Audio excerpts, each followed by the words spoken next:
Hello everyone, welcome back. Study ম্যাথমেটিক্সে প্রত্যেকে স্বাগত জানিয়ে ক্লাস 6 থেকে chapter 6 page number 75 video part number আজকে 8 করব। হিসাব করি ও তৈরি করি, এখান থেকে আজকে আমরা করব। 1 নম্বর এখানে দেওয়া আছে 3 গুণন 3/4, 3 গুণন 3/4। তাহলে আমরা এখানে একটি নিয়ম দেখলাম যে কোনো পূর্ণ সংখ্যা, এখানে কিন্তু 3 পূর্ণ সংখ্যা, আর লব আর হর যখনই থাকবে সেটাকে আমরা বলবো ভগ্নাংশ। তাহলে পূর্ণ সংখ্যার লব গুণ হবে, নিচে হর থাকবে, মানে 4 নিচে থাকবে পূর্ণ সংখ্যা, অর্থাৎ এখানে 3 থাকবে, আর লব লব বলতে এখানে কত 3, এটা লব এটা হর। তাহলে 3 ত্রিকে 9, নিচে 4। তার মানে এই বৃত্তকে আমরা, এই 3টা বৃত্ত দেখতে পাচ্ছি, এই 3টা বৃত্তকে আমরা 4 ভাগে ভাগ করব স্কেল দিয়ে।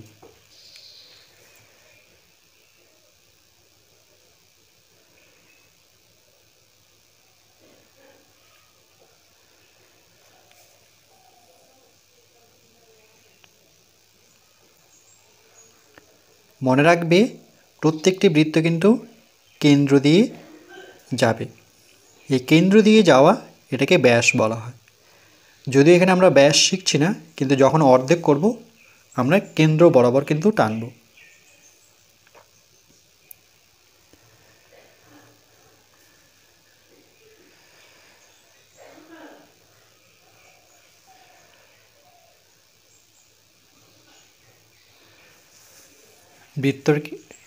বৃত্তকে আমরা 4 ভাগে ভাগ করলাম, মানে 4টি খণ্ডে ভাগ করলাম। এরপর আমরা 4 ভাগের মধ্যে মোট 9 ভাগে আমরা রং করব। তাহলে এই পুরোটাকে করব 4 ভাগে রং করে দেব।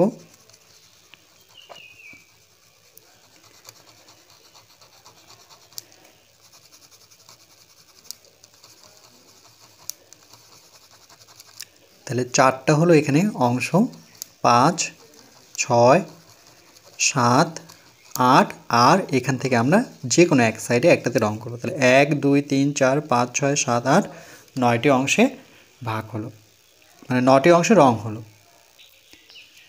যেভাবে এখানে আমরা দুটো বৃত্তকে সম্পূর্ণ রং করলাম, এখানে আমরা একটি অংশকে শুধু রং করব।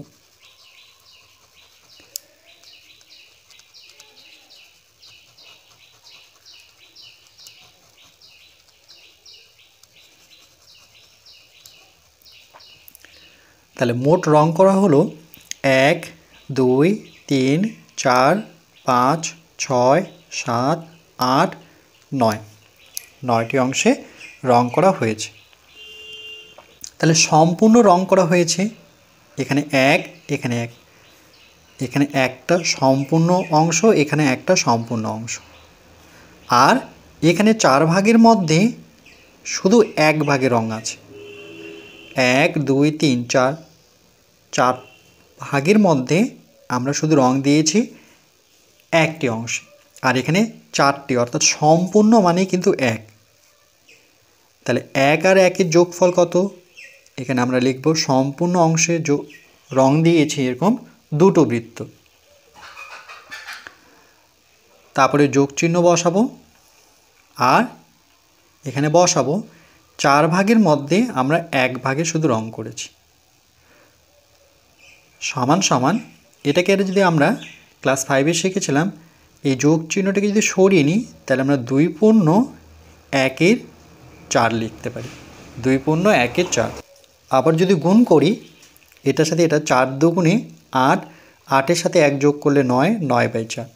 তাহলে এখানে বসাবো 2, অর্থাৎ সম্পূর্ণ দুটো বৃত্তের রং করা হয়েছে, আর একটি বৃত্তের 4 ভাগের মধ্যে 1 ভাগে শুধু রং দিয়েছি।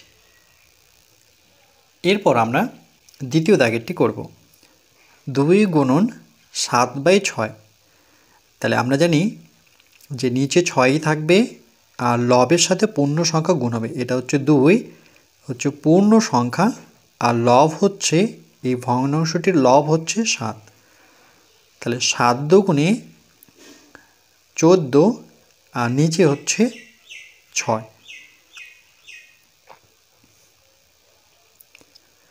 এখানে দেখো আমরা কেটে কুটে এখানে 2 দিয়ে 6কে কাটতে পারতাম, 3 দুগুণে 6, কিন্তু এখানে কাটিনি তো এখানে কেটে নিই। 2 ঘরে যদি নামতা পড়ি 2 অক্ষ 2 2 দুগুণে 4, 3 দুগুণে 6, আর 2 ঘরে নামতা পড়লে 2 ঘরে নামতা পড়লে আমরা 7 দুগুণে 14, তাহলে এখানে পাবো 7/3। যখন কাটাকুটি যাবে তখন কিন্তু কেটে নিতে হবে, যেমন এগুলোর ক্ষেত্রে কাটাকুটি যাচ্ছে না। 4 আর 9কে আমরা কোনো ঘরে নামতে কাটতে পারি না, কিন্তু 14 আর 6কে আমরা 2 ঘরে নামতে কাটতে পারি। 2 ঘরে নামতে পড়লে 2 অক্ষ 2 দুগুণে 3 দুগুণে 6, 2 ঘরে নামতে পড়লে 14কে আমরা 7 লিখতে পারি, তাহলে 7/3।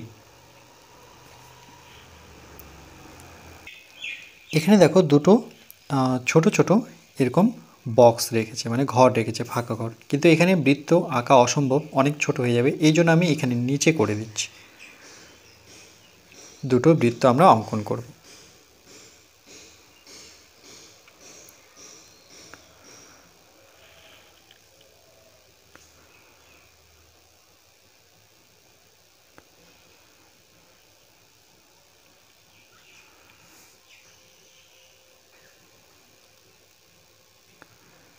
এই একটি বৃত্ত, ঠিক এর পাশে আরেকটি বৃত্ত অঙ্কন করব।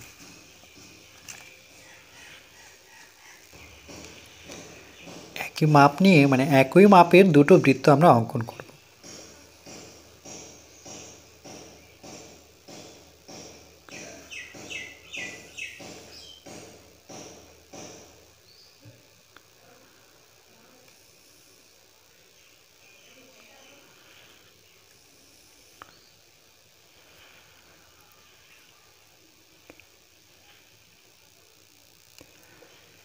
এই দুটো বৃত্ত এই ঘরে হবে, আর এই ঘরে আমরা একটি বৃত্ত অঙ্কন করব।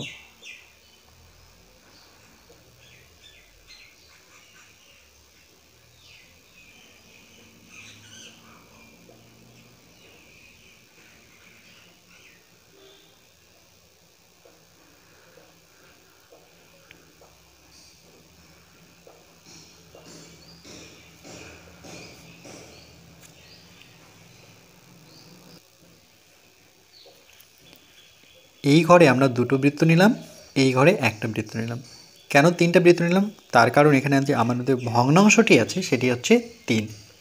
এরপর একটা বৃত্তকে আমরা 4 ভাগে ভাগ করব। তাহলে বৃত্তের কেন্দ্র বরাবর আমরা বৃত্তটিকে ভাগ করব। দুভাগ হলো, ঠিক একইভাবে কেন্দ্র বরাবর আরেকটি ব্যাস টানব, তাহলে একটি বৃত্ত 4 ভাগ হলো। এখানেও ঠিক একইভাবে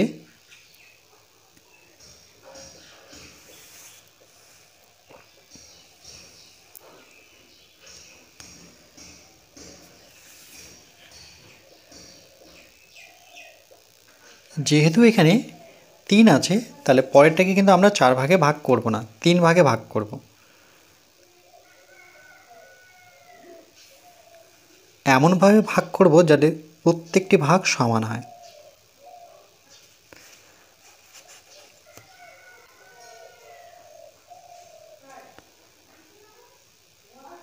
তাহলে 1 2 3, 3 ভাগে ভাগ করলাম আমরা। আমরা এবার মোট 7টি অংশে রং করব।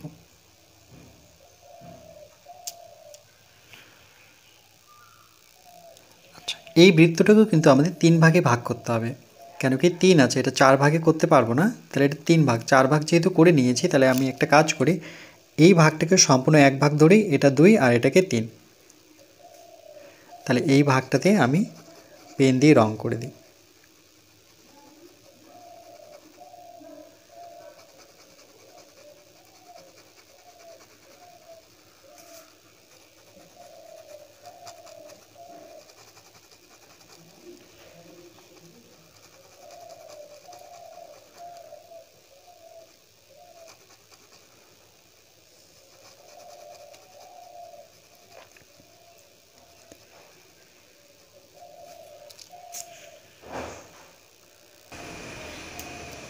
এরপর আমরা নিচের অংশটুকুই রং করব।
ঠিক এটাকেও আমরা 3টে আলাদা আলাদা কালার দিই।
তাহলে একটি বৃত্তকে আমরা 3টি অংশে ভাগ করেছি। তাহলে এই বৃত্তটাকে ভাগ করা হলো 3 ভাগে ভাগ করেছি, কিন্তু সম্পূর্ণ অংশে রং করেছি। এরকম এই বৃত্ত সম্পূর্ণ অংশে রং করেছি। তাহলে দুটোতে সম্পূর্ণ অংশে রং করা হয়েছে, এই জন্য এখানে 2 বসাবো। এবার যোগ চিহ্ন নেব। আর এখানে আমরা যেহেতু মোট হচ্ছে আমাদের 7টি রং, তাহলে দেখো এখানে 1 2 3 4 5 6, আর এখানে আমরা একটি রং করব যে কোনো এক সাইডে।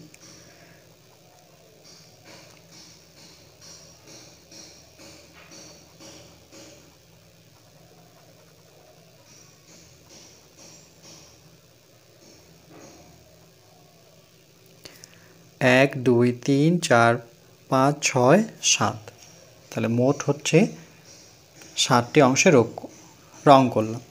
এবার 3 ভাগের মধ্যে এটাতে দেখো 3 ভাগের মধ্যে 1 ভাগে শুধু রং দিয়েছি, তাহলে এখানে 3 পেয়ে গেলাম। তাহলে এখানে সম্পূর্ণ রং হচ্ছে 1 অংশ, এখানে সম্পূর্ণ রং হচ্ছে 1 অংশ, তাহলে 1 যোগ করলে সেটা আমরা 2 পাবো। আর এখানে থাকলো 1/3 অংশ, কেন কি 3 ভাগের মধ্যে 1 ভাগে রং করা হয়েছে, ইকুয়াল টু। এবার এটাকে আমরা লিখতে পারি 2 পূর্ণ এই প্লাস চিহ্নটাকে সরিয়ে 1/3, আবার 3 গুণে 6 আর একে যোগ করলে পরে আমরা কত পাবো? 7/3 পাবো। তাহলে এটাকে লেখা যায় 2 পূর্ণ 1/3। দুটো হচ্ছে সম্পূর্ণ বৃত্ত রং হবে, আর একটি শুধু 1 অংশে রং করব, একটি খণ্ডে রং করব। এটিকে আরেকটু স্পষ্ট করার জন্য আমি এখানে ছোট করে দুটো বৃত্ত অঙ্কন করেছি, আর এখানে একটি করেছি। এবার একটি বৃত্তকে আমরা 3 ভাগে ভাগ করব। কেন কি এখানে 3 আছে, ভগ্নাংশে আমাদের হর 3, তাহলে একটি বৃত্তকে 3 ভাগে ভাগ করলাম, এটাকেও 3 ভাগে, এখানেও 3 ভাগে। এবার আমরা এই দুটোতে সম্পূর্ণ রং করব। তাহলে 1 2 3 4 5 6, মোট কত? 7 দরকার, তাহলে এই অংশে দিয়ে দিই। তো এটাকে পুরো রং করে নিই।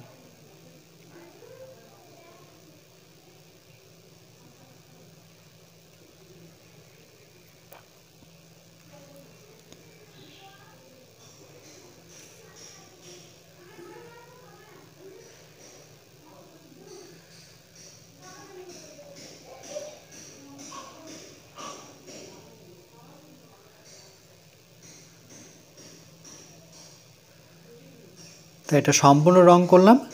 তাহলে 3 3 6, আর এখানে যে কোনো একটি খণ্ডকে আমরা রং করব। তাহলে মোট রং হচ্ছে 7 অংশ, আর প্রত্যেকটি বৃত্তকে আমরা 3টি খণ্ডে ভাগ করেছি। তাহলে এখানে সম্পূর্ণ বলতে এখানে 1 আছে, এখানে সম্পূর্ণ এর জন্য 1, আর এখানেও সম্পূর্ণ এর জন্য 1। এই 1 আর 1-এর যোগফল হবে, এটা যোগ চিহ্ন 2। আর এখানে কিন্তু সম্পূর্ণ রং করিনি, এখানে 3 ভাগের মধ্যে শুধু 1 ভাগে রং করেছি। তাহলে এদের দুজনের যোগফল হচ্ছে 2, আর তার সাথে যোগ 1/3। তাহলে যোগ করলে আমরা পাবো 2 পূর্ণ 1/3।